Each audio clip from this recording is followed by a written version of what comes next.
ઉપરવાસના વરસાદથી મીંઢોળા નદી તોફાની બનતા સુરતના બારડોલીમાં અનેક વિસ્તારો ફરીથી પ્રભાવિત થયા છે। ઉપરવાસમાં ભારે વરસાદને કારણે મીંઢોળા નદીમાં પાણીની ભરપૂર આવક થઈ રહી છે, જેને પગલે હાલ નદી તોફાની બનતા પાણી પાસેના અનેક વિસ્તારમાં હાલ પાણી જે છે તે ઘૂસવાની શરૂઆત થઈ ચૂકી છે। આ દ્રશ્યો બારડોલી કોટની સામેના ખાડા વિસ્તારના છે કે જ્યાં અંદાજે 300થી પણ વધારે ઘરમાં પાણી ઘૂસતા લોકોએ સ્વયં સ્થળાંતરની કામગીરી કરી લીધી છે। લોકોના ઘર સુધી આ પાણી આવતાની સાથે લોકોની હાલત કફોડી બની છે, ત્યારે લોકો અહીંથી અન્યત્ર સ્થળે જઈ રહ્યા છે। લોકો જાતે સુરક્ષિત રીતે પોતાનું સ્થળાંતરિત કરી રહ્યા છે। મીંઢોળા નદીની જળ સપાટીમાં સતત વધારાને લઈ અને લોકોના ઘર સુધી પાણી આવી ગયા છે।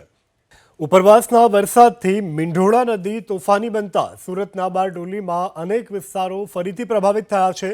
ઉપરવાસમાં ભારે વરસાદને કારણે મીંઢોળા નદીમાં પાણીની ભરપૂર આવક થઈ રહી છે, જેને પગલે હાલ નદી તોફાની બનતા પાણી પાસેના અનેક વિસ્તારમાં હાલ પાણી જે છે તે ઘૂસવાની શરૂઆત થઈ ચૂકી છે। આ દ્રશ્યો બારડોલી કોટની સામેના ખાડા વિસ્તારના છે કે જ્યાં અંદાજે 300થી પણ વધારે ઘરમાં પાણી ઘૂસતા લોકોએ સ્વયં સ્થળાંતરની કામગીરી કરી લીધી છે। લોકોના ઘર સુધી આ પાણી આવતાની સાથે લોકોની હાલત કફોડી બની છે, ત્યારે લોકો અહીંથી અન્યત્ર સ્થળે જઈ રહ્યા છે। લોકો જાતે સુરક્ષિત રીતે પોતાનું સ્થળાંતરિત કરી રહ્યા છે।